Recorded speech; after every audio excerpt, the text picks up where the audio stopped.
The views and opinions expressed by the host do not necessarily state or reflect those of the company and its management.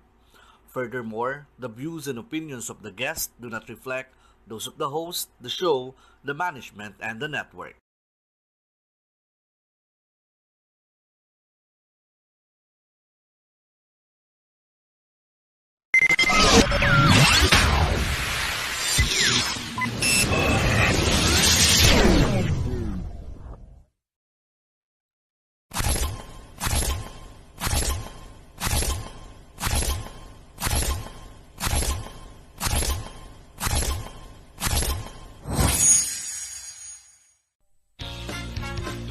Hearts that listen, think,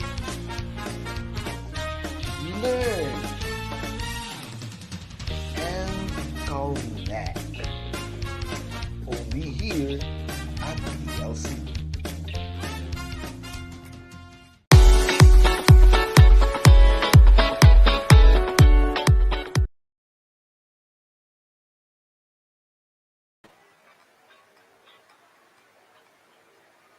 Wow, good evening, no? Maayong gabi, magandang gabi sa ating mga viewers. And welcome to our Family Tuesday, no? I'm alone tonight because as Coach Senas is, no, I check out of week, so medyo busy, no? Mayroon siyang ginagawa. But soon, no, she will be joining. Would like to, welcome everyone to our show for tonight. Thank you for tuning in. And this is a very important, no, topic that we'll be discussing since this is a part 2 of yung mga humihingi ng part 2 about this, no. So before ko ipatuloy yung discussion namin, let's all welcome our guest, no, guest for tonight, si Coach Vince Santa Elena.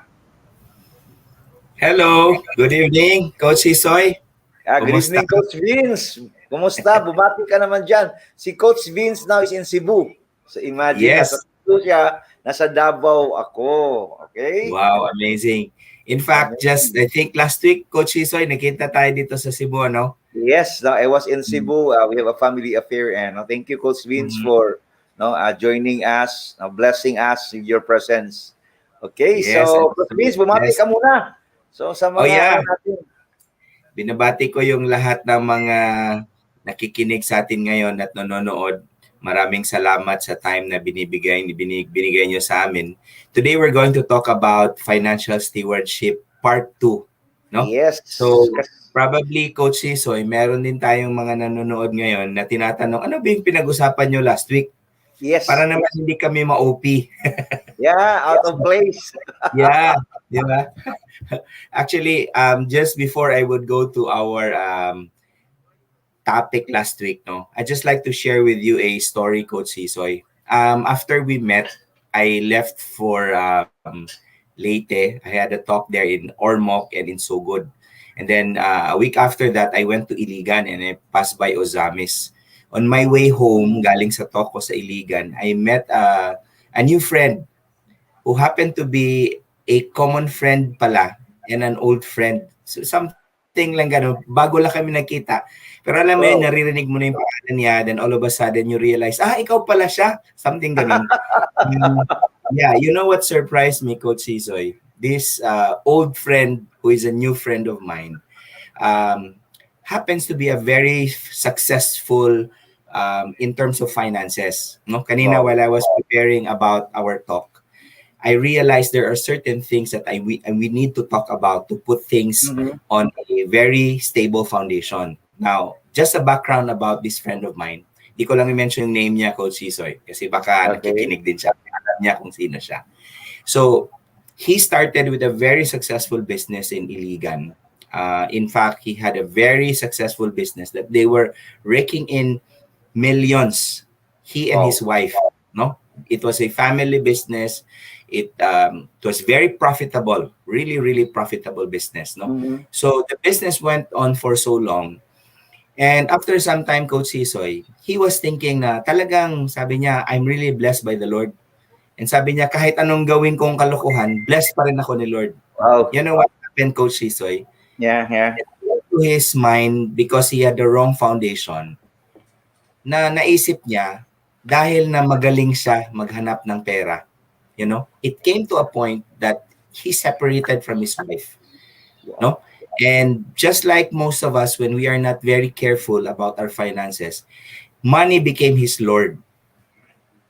In other words, money really became, dictated and made his ego so big. Na ang sabi niya sa akin, Vince, you know what? After that, I started womanizing. I Wow. started living my life the wrong way.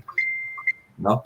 And eventually, nagkasakit siya and there were a lot of problems. And just before the pandemic, na-renew yung relationship niya with the Lord. No? And Wow. God started to restore him again.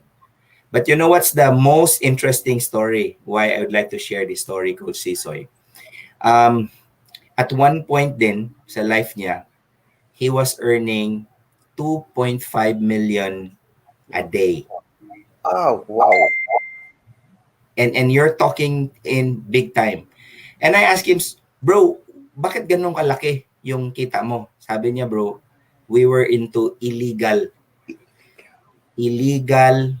pyramiding. Oh, wow. Okay, they were into illegal pyramiding. The usual interest rate is around siguro mga 5% per annum. Yan yung Mhm. usual, no? Sa kanya, Coach Sisoy, they were giving away 4% per day. Wow. Imagine. So he started, Coach Sisoy, wala siyang intention to get into it. Sabi niya, ayokong sumali dyan. But alam mo yung temptation, sabi niya, sige, subukan natin. Meron akong $20 dito. Alam mo yun, because it was in dollars. He invested his $20, naging $1,000. Wow. Sabi niyo, parang totoo to. Tapos, nilagay na naman niya yung $1,000. After a few days, naging $50,000. So Wow. imagine yung multiplication and then he started sharing it with some friends. Alam mo paano yung pag-share niya? Sabi niya, alam mo ba, Brad, meron akong bagong negosyo. But this is illegal pyramiding. Pero kung gusto mong i-try, pwede kang mag-try. You know what happened? Eventually, the government found out about this business, no? And it was really illegal. It shut down. Wow. And for 7 years, Coach Hisoy, sabi niya, people were suing him left and right. So sabi ko, Mabuti bro, hindi siya anong na nangyari nakulong, dun? Vince. Actually, naubos yung pera niya halos sa kaka-litigate sa kaso. Yeah. So sabi ko sa anong nangyari ngayon anong realization mo ngayon? Yeah. Now that you have gone through so much earning, parang it seems na ang dami mong kinikita. Pero anong nangyari ngayon sa buhay mo? Sabi niya, bro, this is what I realized. Mhm. There's no shortcut. Wow. There's no shortcut to being rich, sabi niya. Sabi niya, and this is where I am reminded of a principle in financial stewardship, biblical financial stewardship, that if you are faithful in the little, Coach Sisoy, then You will. God can trust you with more. So it's not about, alam mo, sometimes we envy people, parang bigla silang yumaman, and all of a sudden you would envy them kasi, wow, parang how I wish ganito ako kayaman kaagad, ganito lang kadali. But the truth Yeah. is there's no such thing. There's no shortcut. Yep. Okay? Number There's one, no ha? shortcut. Mm-mm. Yeah. Mm-mm. So I'd like to share, Coach Sisoy, a passage of Mm-mm. scripture which actually we talked about last night. Sabi niya dito sa Psalms 37, Coach Sisoy, if you would allow me to read. Sabi niya, fret not yourself because of evildoers. Be not envious of wrongdoers. Sabi niya, wag kang, kung sa Bisaya pa, ayaw kasuya Ev sa Kasuya. wrongdoer. Ev Kasina. Yes, ay kasi na. For they will soon fade away like the grass and wither like the green herb. Sabi niya, trust in the Lord and do good. Dwell in the land and befriend faithfulness. Ito, take note of the word faithfulness. No? If you Okay. can write it down, write it down. I will talk about it in a little while. Ingon siya. In verse 4, it says, delight yourself in the Lord, and He will give you the desires of your Your heart. heart. And then he said, commit your way to the Lord, trust in him, and he will act. He will bring forth your righteousness as the light and your justice as noonday. And then he said, be still before the Lord and wait patiently for him. Fret not yourself over the one who prospers. Doon sa mga, sa tingin mo, umaasenso who carries out evil devices. Refrain from anger and forsake wrath. Fret not yourself, it tends only to evil. For evildoers shall be cut off, but those who wait for the Lord shall inherit the land. Now, here, Coach Sisoy, I would like to highlight the word faithfulness. The hallmark of a very successful steward is faithfulness. That's why the Bible tells us, if you are faithful in the little, God can trust you with more. Yeah. Okay? So, ano ibig sabihin ng faithfulness? Now, if you look at the word faithfulness, it's composed of two words, faith and then full. No? Faith and full. So when you say faith, faith comes by hearing and hearing the word of God. So naririnig natin yung instructions ni Lord, in other words. Okay. No? Puno ka, full, you're full of God's instructions. A person that is faithful is full of the word of God. Not Okay. full na F-O-O-L, ha? Full na puno, F-U-L. Oh. So a person that is faithful is full of the word. Ibig sabihin nun, Coach Sisoy, you are guided. You Yeah. have wisdom. Kasi puno ka ng kaalaman on Yeah. what to do based on God's instruction. Wow. What do you think about it, Coach Sisoy? May naisip ka Yeah, ba? no? Yeah, I'm writing, Coach Vince, no? Yung mga sinasabi mo. And, no, before natin ipatuloy, I would like to greet, no, si Coach Senas, si Sandy, and si Barbie, no? Especially, she's the one who requested this, no? Yan, sabi niya, good Wow. evening, coaches. Good Barbie is in evening, Iloilo. Barbs. Yeah, Barbie is in Iloilo. Wow. Okay? Okay. Coach and si Loretta is here also. Yeah, no? Coach Loretta, good evening, no? And yan, si Caps Julius. Caps Wow. Julius, no? Sa Cebu yan. Good Wow. evening. Oh, Good Caps evening. Julius, thank you, no, for watching, no. We met also in Cebu when I was there last week, no, and he's very active in yung CBC, BCBP, no. BCPP.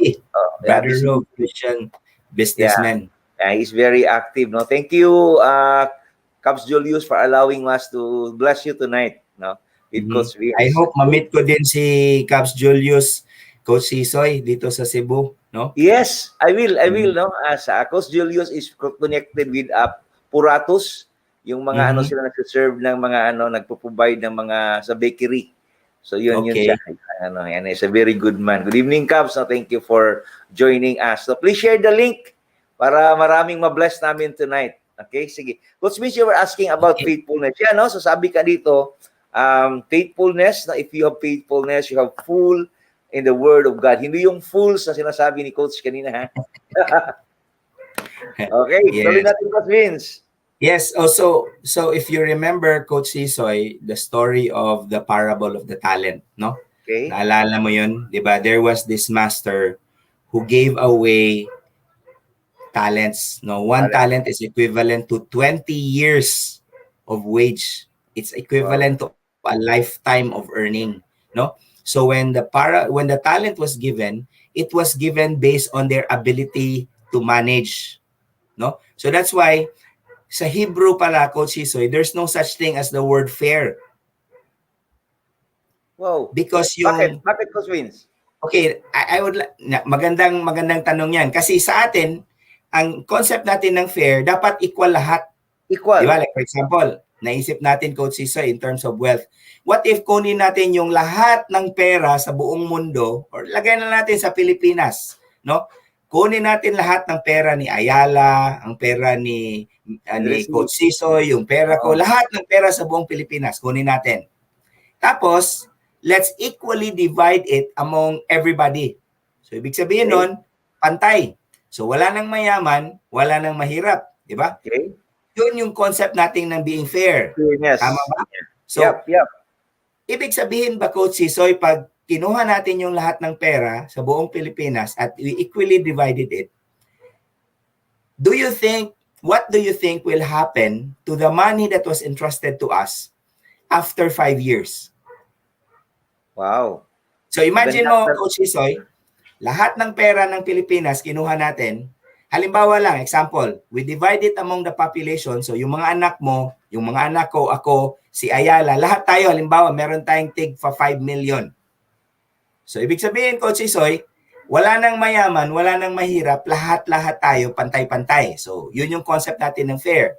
Ang tanong ko ngayon ganito, anong mangyayari sa lahat ng tao sa Pilipinas na nakatanggap ng 5 million after 5 years? Yep. Sige ha. That's a open question. No? If you're watching right now, please write your comment. No? Babasahin namin yan ni Coach Vince. No? Ang ganda ng tanong. Imagine right now that meron kang 5 million, no, tinanggap doon. So, ang tanong niya, what will happen after 5 years doon sa money na binigay sa iyo? Kasi the purpose is fair and square. Dapat pantay-pantay. Pantay-pantay. Coach Vince, no, may dalawang senaryo. Okay. O, kasi number one kasi wala nang magtatrabaho. Kasi mayaman na lahat eh. No workers anymore. Diba? So, wala nang mauutusan. Sino na magsisale, sino na mag-provide ng mga services. Kasi everybody may pera na. Right? Okay? And number two na nakikita ko dyan, parang medyo gulo. May magulo siguro dyan. Kasi everyone will be proud. Especially if you don't know how to manage your money. Diba? Mabuti kung sanay ka. And yung iba, medyo nawindang. So, baka yun yung mga rason na pabunggahan sa kapitbahay.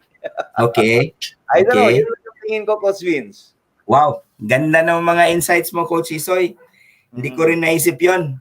Pero talaga, naisip ko parang it's a big fiesta in the Philippines kung mangyayari yun, no? For a day, naisip ko, siguro yung mga nanay at saka yung mga tatay, itatago nila yung mga anak nila kasi bawat anak may 5 million. Takot sila, baka i-kidnap sila ng mga neighbor nila.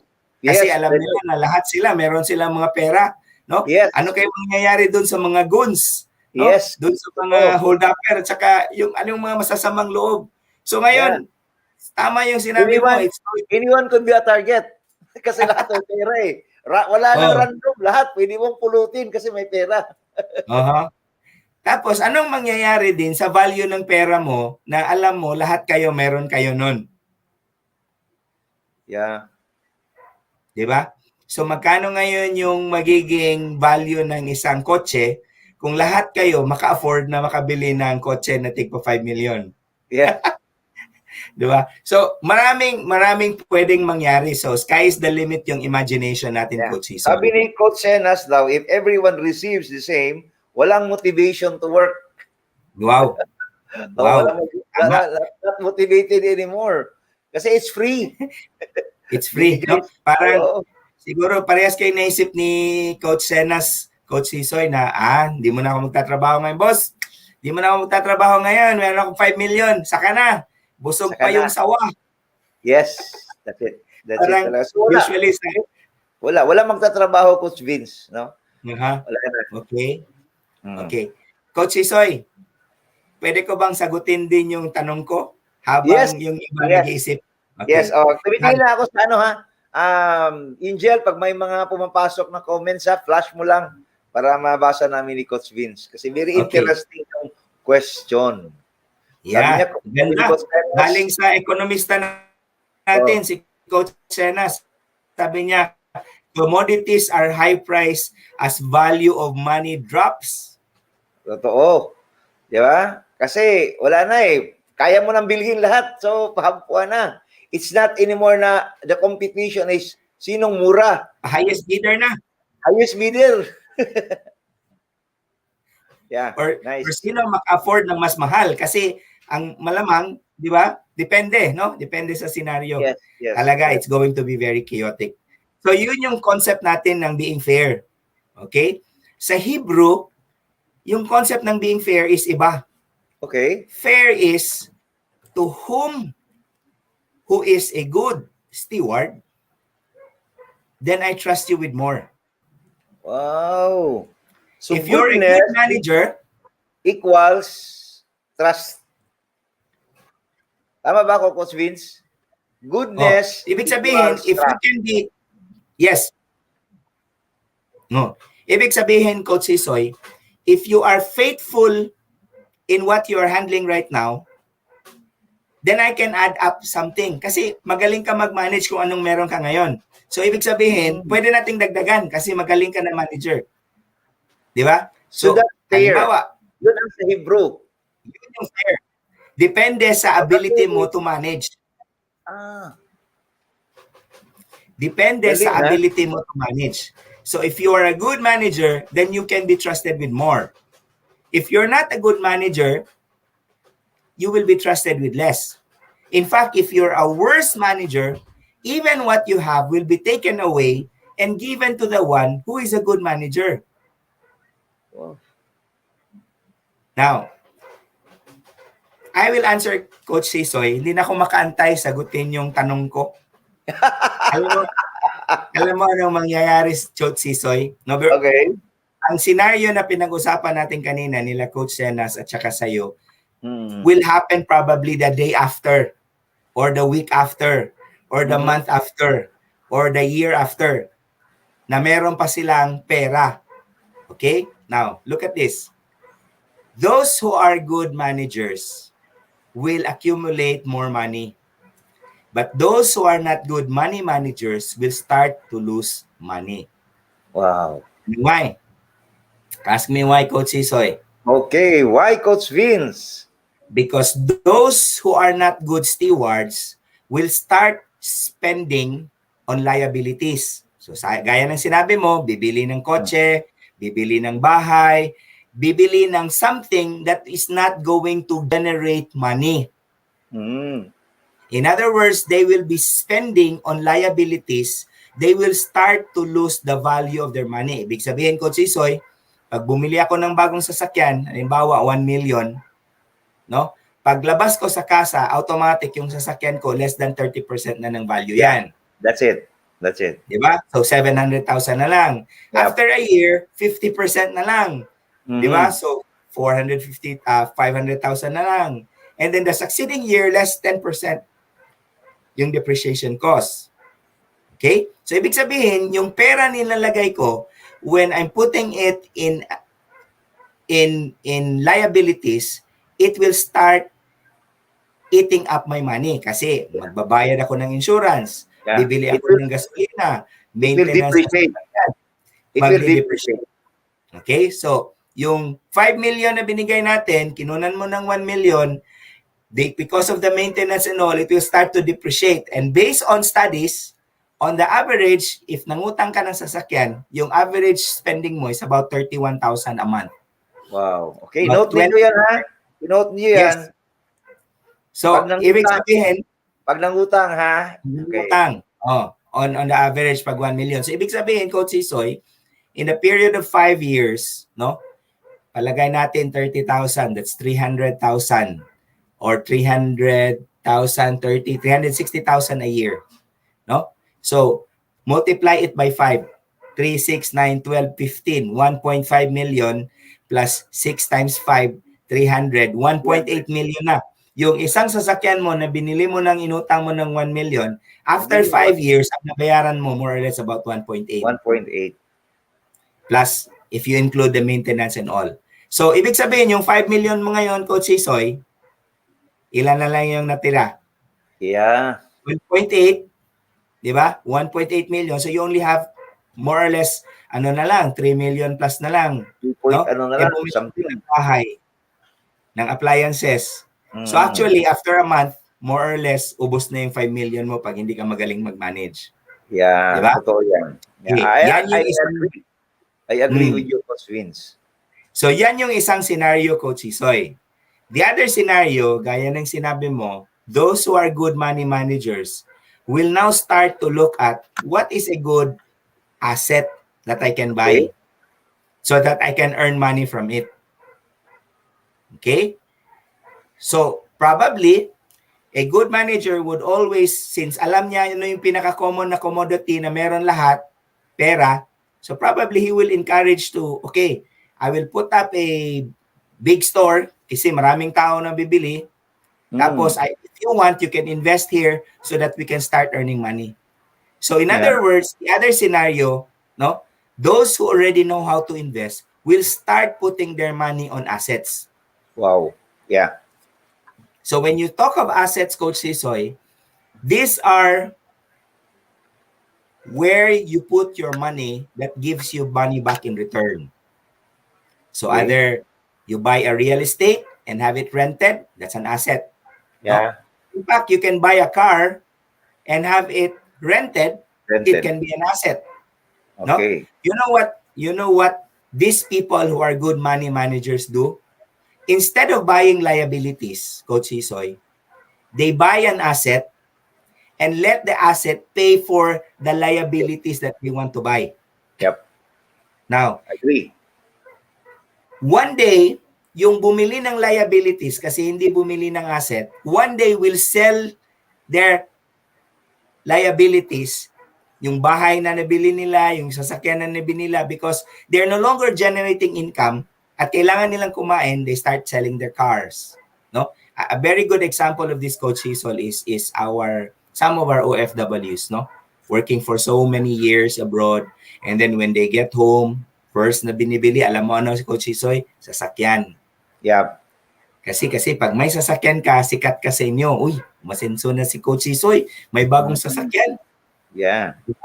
Tapos, pagbalik niya the following year, syempre, malaki na yung mga bata, bibili na naman ng ibang sasakyan. Mas malaki. Mas malaki. Bibenta yung Wigo kasi bibili ng Fortuner.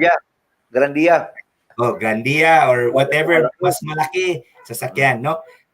So they are constantly putting their money on liabilities. So these are what you call money, these are leaks. No? Every month money is leaking away, no, from the income. So they have to work harder so that they can put in money, but without realizing, because dahil may tagas, Coach Hisoy, Yeah.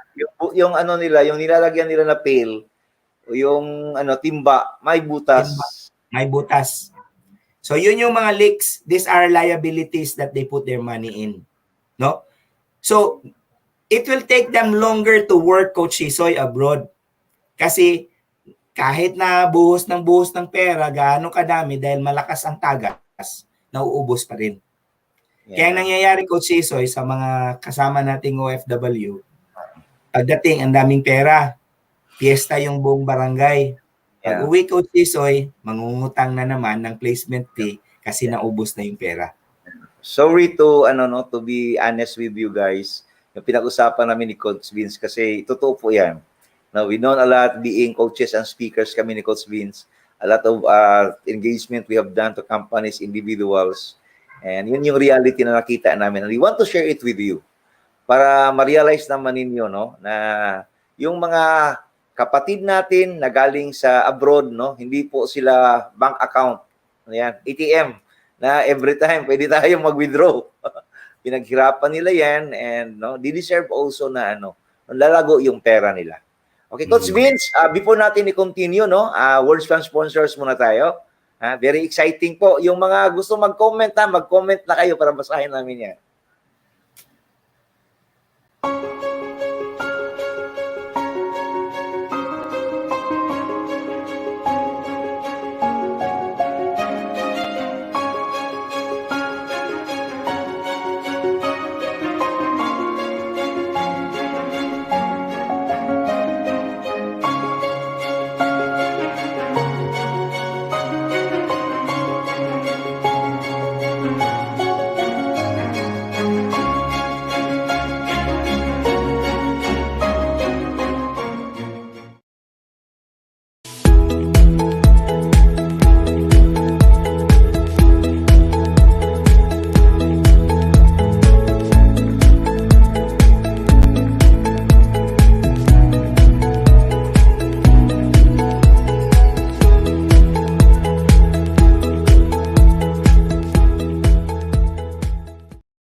Okay, we're back with Vince, no?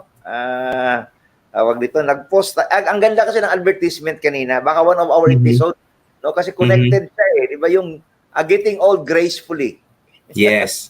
Di ba? Yes. You really have to prepare for that time. But anyway, focus muna kami ni Coach Vince dito sa financial stewardship, no? Kasi Yes. itong word na to, palagi natin naririnig.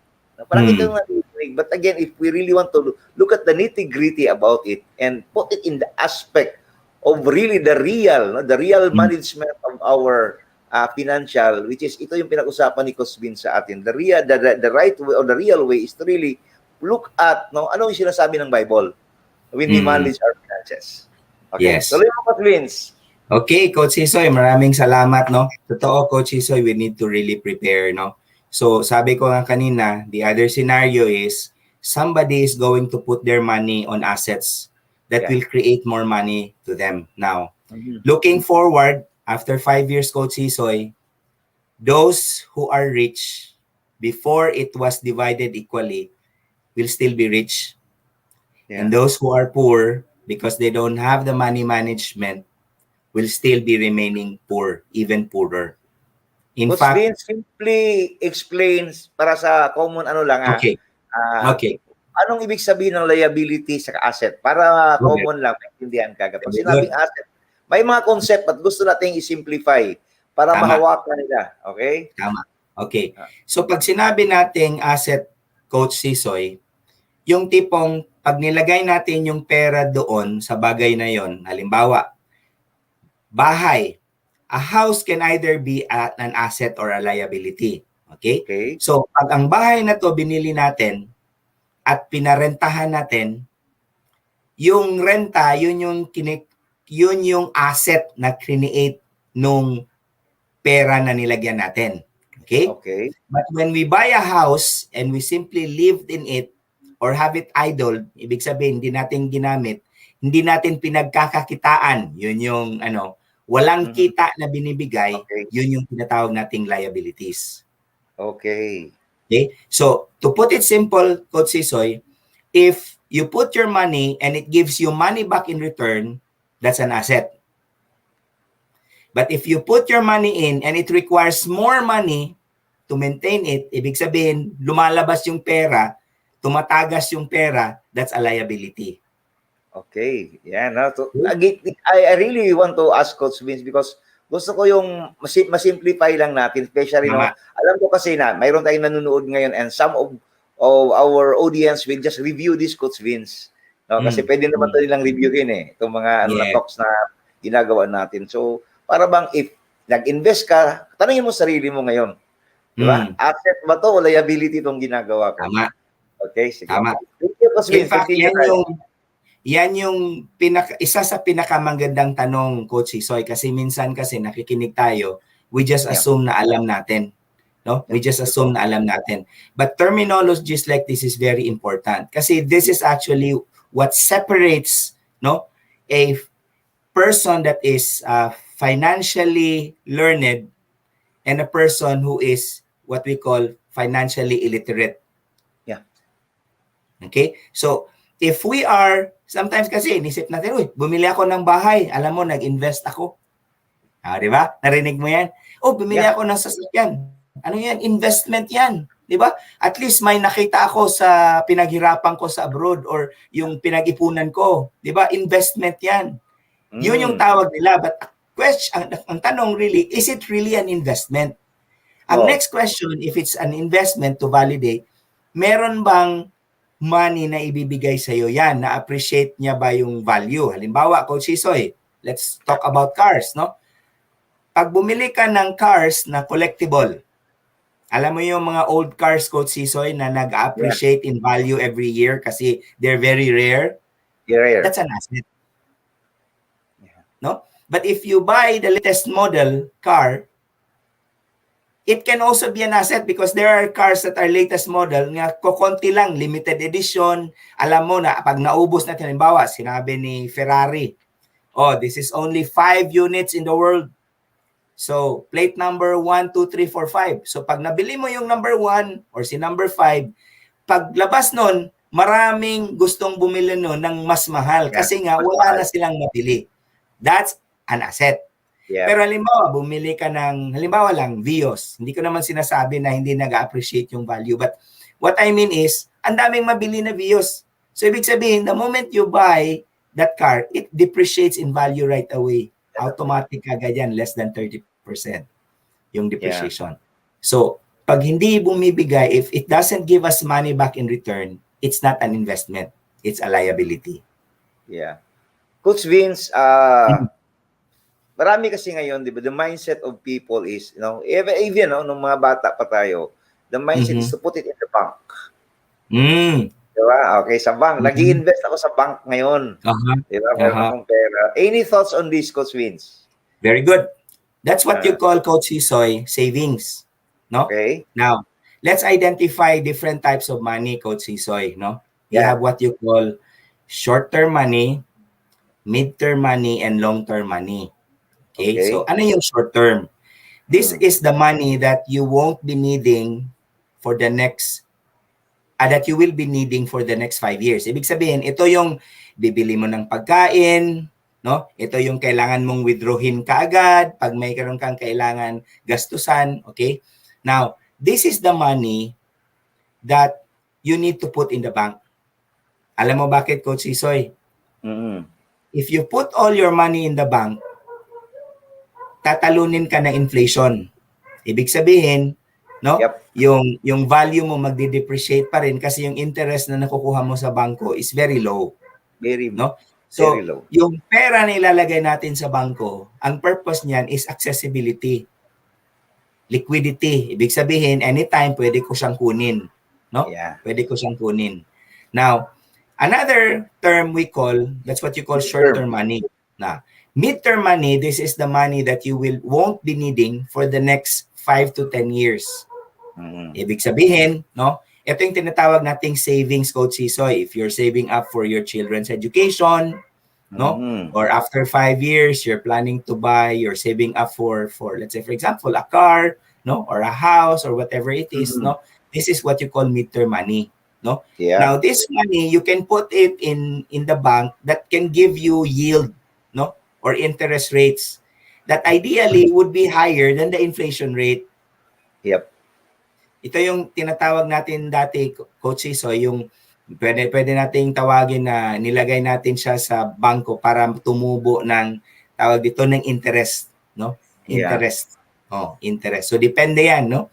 Depende sa anong banks yung ilalagay mo. Of course, ang principle dyan, Coach Isoy, the higher the risks, the higher the return. The lower the risks, the lower the return. So kung Coach Vince, no, may comment na si Barbie. Si Barbie, ang ganda kasi sabi niya, no, with emoticons pa. Okay? Sabi niya, agree, no, this is a sad truth daw. Kapag ang OFW ng Pinas na walang maibigay, na pasalubong sa mga kamag-anak at kaibigan, lalo na ka. Madamot ka na. Tama? Totoo yan. No? It's a really sad reality. Sad reality natin na, yun na nga pag nakasakay lang kotse, hindi na marunong lumingon. Alangan, bago pa natuto Alangan naman sige, di mabangga. Practical reason. Okay, si Coach Leo, no, watching, no? Coach Leo, good evening. Ang head natin sa TLC, no? Is she coming to Davao, no? Excited kami to see you, Coach. Okay, sige. So, Coach Vince, tuloy mo. Yung long term. Ito yung mid-term money natin, no? Yung tinatawag nating savings, no? Savings.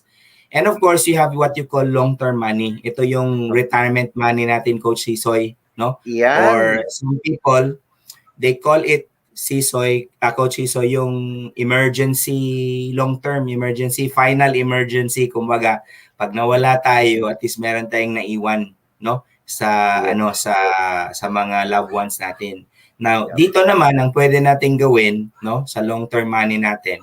Merong mga financial institutions kagaya nung saan nag-work si Coach Senas, no? Yung mga life insurance company, si Barbie, doon niya nag-work si Barbie. So, what they can do is they can put their money there so that they can protect themselves, no? So that para siyang ang concept kasi niyan, when you put it in insurance, no? Insurance is not bad, it's a very good one. Savings is like, halimbawa, Coach Sisoy, umakyat ka sa 10th floor, no? If you're taking the stairs, no, that's savings. So, ibig sabihin, no, halimbawa, si person number 1, umakyat sa stairs, target niya is 10th floor. Inatake siya sa 5th floor, no? Hanggang 5th floor lang siya. So, ibig sabihin nun, sa savings, pag nag-save ka, no, ang target mo is 10th floor, pero if something happens to you, kung magkano yung naipon mo sa 5th floor, yun lang yung makukuha mo. Nakuha mo. Sa life insurance, it's like taking the elevator. Yeah. No? Pag nag-press ka ng 10th floor, kahit inatake ka dyan sa 5th floor, automatic larating ka talaga sa 10th floor because insured nga. No? Merong assurance na aabot doon. Yeah. No? So, that's another way to put your money. So, kailangan si Coach Sisoy, meron kang short-term money, meron kang midterm money, and meron kang long-term money. No? Yeah. Very then, good. That's a question. Question, if you're watching right now, okay, or you are going to share this with your loved ones, tanungin mo, di ba? Na-consider mo ba yung tatlong, no, kinds of money natin? Di ba? The short term, mid term, saka long term. Yeah. Okay. Kasi minsan, Coach Sisoy, we mixed up everything, no? We mixed up everything. Kaya nagkakaproblema tayo. So, what you can do is you identify. Kaya nga, you have to go back to the basic, no? Basic is, magkano ba, how much is the lifestyle that I want to live?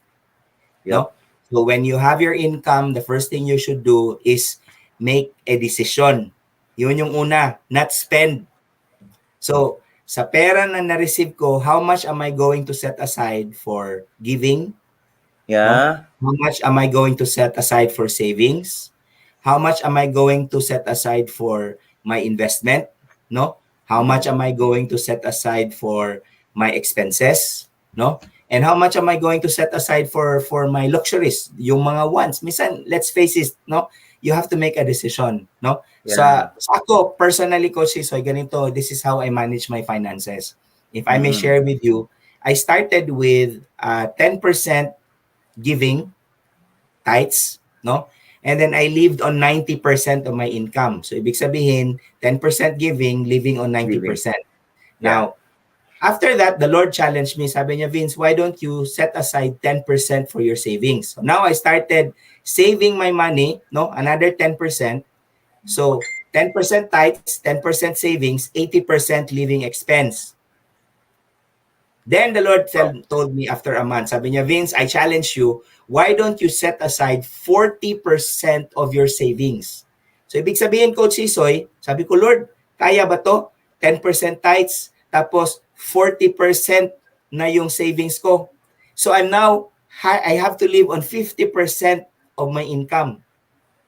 But sabi ni Lord, yung 40% na savings mo, okay, you use this to invest in something. Put your money where it will create more money. In other words, asset. Create an asset where it can generate more money. So when I obeyed Coach Sisoy, no, I started putting my money in assets that generate. Ang concept na sinasabi ni Coach Vince, para siya another source of income. Exactly. So in this case, parang ano yan, di ba, yung mga faucet, alam nyo, yung mga gripo. So nagdagdag si Coach V ng isang gripo. Yes. Okay, so pag kailangan nyo ng water, meron na naman siyang ibang source. Okay, so yun yung picture out natin. Tama. And ito yung Coach Sisoy, yung 40%, ang ginawa ko, since I'm into cycling, usually kasi pag mag-invest kayo sa asset, it has to be in something that you're familiar with. Yep. Okay? Never put your money in something na hindi mo pa alam. No? Pag hindi ka pa sure what you can do, you put it first in the savings until you are already sure. So, kailangan may learning. Kailangan mag-research. Kailangan din matuto. And then pag nag-invest ka sa saving, sa investment, it has to be, you start with little. Para at least pag pumalpak yung nilagyan mo ng saving, because when you put in an investment, Coach Sisoy, there's no guarantee kaagad na babalik. Yep. Di ba? Pwede siyang malugi, pwede din siyang mag-gain. But if you are familiar with the investment na nilagyan mo, it will really gain. So in this case sa akin, I started trading bikes. Nagbabuy and sell ako ng mga bikes kasi yun yung hilig ko, Coach Hisoy. So this 40% that I've been putting started to grow and generated income. So what I did, balik na naman ulit. Yung 40%, nilagay ko balik ulit doon sa puhunan. Bali, ang ginawa ko, Coach Hisoy, halimbawa, no, naglagay ako ng 10,000, Coach Hisoy.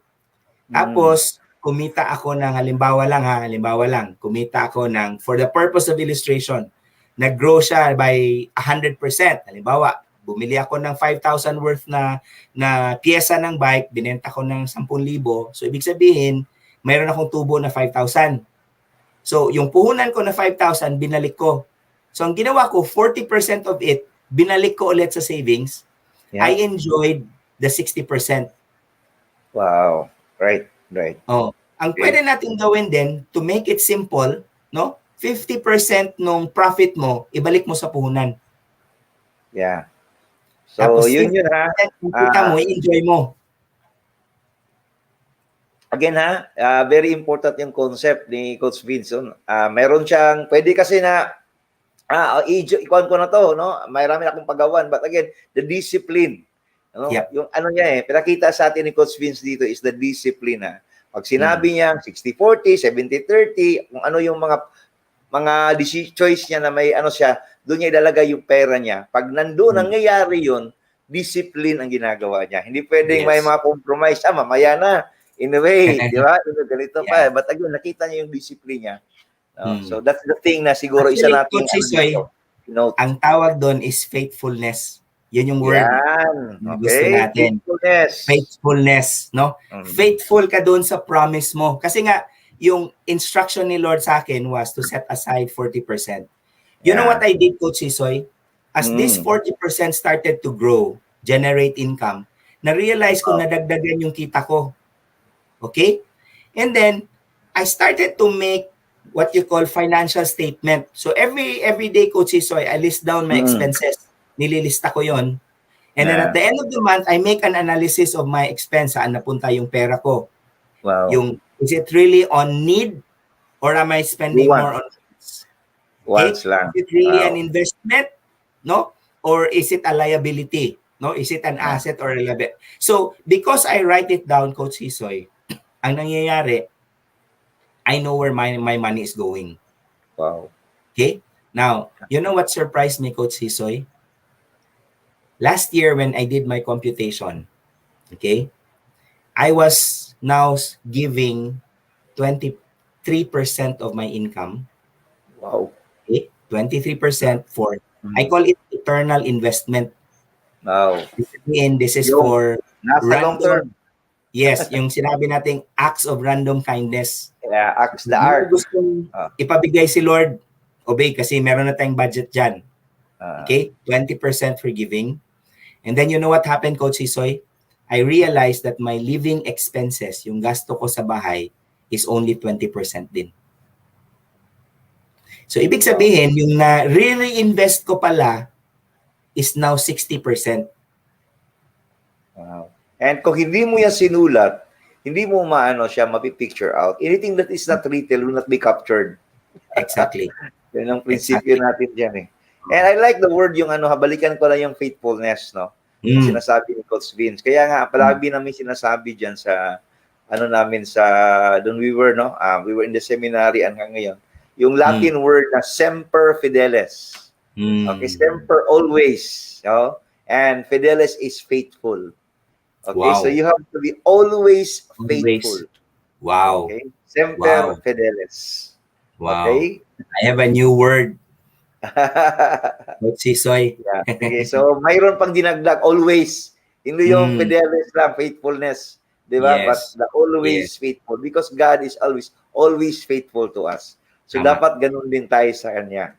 Always In faithful. Fact, Coach Hisoy, it doesn't only apply to finances. It also apply to work. Mo. Okay. If faithful ka sa trabaho mo, hindi ka uma-absent, no? Ginagawa mo yung dapat mong gawin, tingnan mo, may promotion. Yes, totoo. Diba? Sino yung napopromote sa trabaho? Yung faithful. Tama, diba? Totoo. Ito, sa relationship, the one who Yung sinasabi natin dyan, Coach Min, yung the ones who wake up, dress up, and show up. Yes.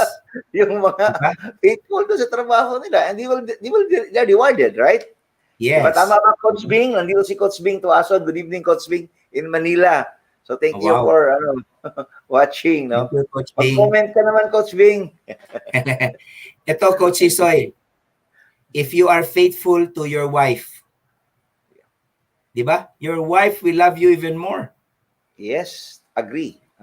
Di ba? If No, you're sila, faithful, sabi ni Caps Julius, agree with tatlong, very strong, exclamation point. tatlong exclamation point. Yeah. Exclamation point. So, it applies to every aspect sa buhay natin. No? Yeah. Ang principle sa Bible, Coach Hisoy, very simple lang eh. If you are faithful in the little, God can trust you with more. Yeah. And you know, no, because I believe this is very challenging. You know why? Ask me why. Why? Kasi ikaw lang eh. Walang ano sa'yo, walang tawag dito, walang partnership, walang accountability. Tama ba, Coach Vince? Yes. Diba, pwede mo namang hindi gawin eh. Anyway, ikaw lang ang gumagawa. Diba? Yes. Very challenging to. Very challenging. No? Wala naman eh. Anong gagawin ko dito? Kahit nalukuhin mo yung sarili mo. But again, the key word is God is watching us from a distance. That's true. Diba? May nanonood. May naniniwala doon sa promise mo. Okay? Actually, so yun yung, Coach Hisoy, sa New Covenant, it's not even from a distance. He's already inside of you because you are now the temple of the Holy Spirit. Yes. Kaya you should respect your body because your body is the temple of the Holy Spirit. Kaya alagaan natin yung sarili natin. Yeah. Tama. Speaking of faithfulness, Coach Hisoy ba? Alam mo, if you keep lying to yourself, even you yourself will not believe yourself. Ito.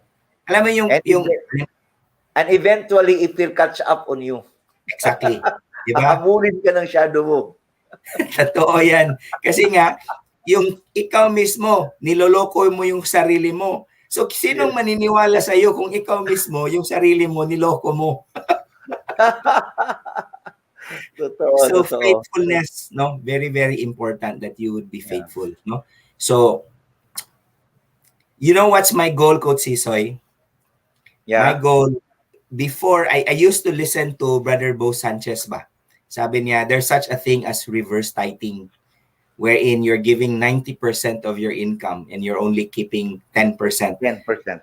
And how is it possible? Because your income is already more than enough for your need, that you only need 10% of it to live. Wow. And now you can be generously, outrageously generous because the 90% you don't need anymore and you can give it away. Wow, great. Diba? And tama. Marami tayong na diyan mga stories we heard and mga tao rin na they're not showing it to the world, but they're doing it. They're doing it.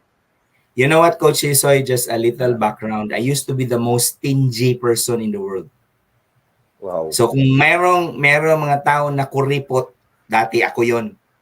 But alam mo, nangungumpisal na si Coach Vince live. So kayo rin, alam mo anong nangyari? Mangumpisal na kayo sa asawa ninyo. Alam mo anong nangyari, Coach Sisoy? Yeah.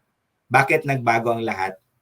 Because I met some friends who are really generous to me and to my family. And initially, hindi ko naintindihan. Sabi ko, bakit ba sobrang generous nila? And sabi ng Bible, here comes a man who gives away everything and yet lacks nothing.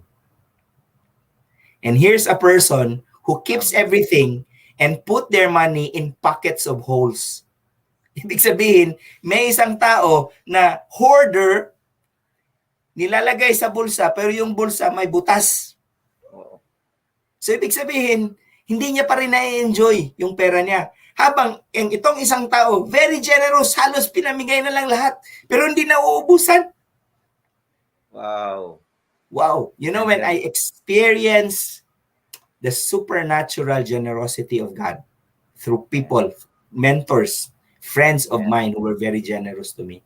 One day, I bend down my knees and I say, Lord, pwede ba na tama na kami na lang yung receive. Pwede kami naman ang mamigay. Mabigay. Wow. So my prayer, instead of asking the Lord to just bless me, my prayer changed, Coach Sisoy, to ask the Lord to use me to be a blessing. To be a blessing. A channel of A blessing. channel. Wow. Post A tayo, channel. Coach Vince. Batiin ko lang tong isang nag-watch ngayon. No? Mhm. Si Alex Kumawan. No? He's also a Mhm. very important person in my life. Wow. Because he was the one, Coach Vince, na pinadala ng Diyos na nagturo sa akin na nag-hiring ang GSK. Wow. Oo. Siya yun. Wow. Tol, applyan mo to. Uh-huh. Sabi niya, because he was working at Swilig as a salesman. Mm. Okay, so he was the one, sinabi niya ako before, unfortunately, yung first na company, hindi ako pumasa. But yun na nga, galit ka, but yun pala may plano ang Diyos sa buhay mo. Exactly. Kasi doon ako niya pinapasok sa GSK. Kasi Mas imagine, maganda. kung nandun ako sa company yun, after 5 years, nag-close yung company na yun, Coach Vince. Yeah. Yan yung so tinatawag. I would like to thank si Utol, tawag ko dito, si Cavs Alex Kumawan. Thank you for being a channel of generosity. And I always thank him and pray. I include him in my prayers. Okay. Regards sa family, Tol, kita-kita soon. Thank you, Cavs Alex, kasi pag hindi mo siya na-introduce sa GSK, malamang hindi ko na-meet ang isang magaling na tao na Coach Sisoy. Kasi dito tayo nag-meet, Coach Sisoy, sa GSK no? Yes, so yun yung tawag natin, Coach Sisoy, mga divine connection, no? Yeah, divine connection. Okay. Mm. So kayo mga do not forget to text, pasalamatan yung mga tao na naging instrument, no? Exactly. Kung bakit kayo umabot sa ganito. Yung sabi ni Coach Vince kanina, he was a recipient of a supernatural blessing. And he never ceased to thank those persons kahit pinadala sila ng Diyos. Okay. Actually, Coach Sisoy, one of the trademark of a good investor is a person who is grateful. Wow. Okay? Coach A good Vince, financial steward is... Alam mo, kulang na naman tayo ngayon. Actually, Coach Sisoy, introduction pa lang tayo. Hindi pa nga tayo dumating dun sa main topic natin. Nagkwentuhan lang tayo dito. Again, sabi ko, I was looking at that time and I know, kasi may time slot lang tayo. But again, we will try na magkaroon na naman ng part 3. Kasi alam ko, ang daming nanonood. I was watching this view. Ang daming nanonood and alam ko na they want to learn, especially about financial literacy. Okay, financial literacy na ito, ang ginagawa namin ni Coach Vince, we really want to simplify and we can relate with you because dinaanan namin tong istorya namin sa buhay. Experience namin to, hindi to binasa lang namin na theory. Okay, so again, Coach Vince, parting words muna tayo, but we will be promising you magkakaroon tayo ng part 3, Coach Vince? Sige. Okay, part 3 tayo, Yes, sige, Coach Vince, i-close mo muna. Closure muna tayo. So, friends, tonight was about faithfulness. So, very simple principle, biblical principle. If you are faithful in the little, God can trust you with more. So, how can I start being faithful? Look at what you currently have in your hand. Be a good steward of what you have in your hand. Stop the leaks. Tingnan mo yung mga leaks mo, kung ano yung tagas kaya hindi ka umaasenso. And then start being faithful in the little so that God can trust you with more. Maraming salamat, Coach Sisoy, for the opportunity. Thank you, Coach Vince, for again being a blessing to me and to the people who are watching now. Sabi ni Coach Barbie, thank you, coaches. Yes, my part 3. Okay, tawo, nag-agree ka agad. This is mga although nga yun ang challenge kasi akala natin alam na natin lahat. But again, I always believe that there's no monopoly of knowledge and every opportunity to learn, i-grab natin. Especially itong mga moment na to kasi pwede naman kayong nakaupo lang sa tabing dyan, nanonood kayo sa amin, di ba? It doesn't mean na parang nasa seminar tayo. Di ba? But this is another modality of learning. And you can review. You can learn and relearn while seeing this. Okay? So again, Coach Vince, thank you very much for your time. Thank you for choosing Family Chooseday. Thank you, Coach Sena, sa mga anak ko nanonood ngayon, sa mga parintina mo diha sa Cebu. Mga Quintanar, mga Bandola. Okay? So good evening sa inyong lahat. Mga Ong Beloso. Okay, so God bless us all. Thank you very much. Thank you. I love you, Kathy.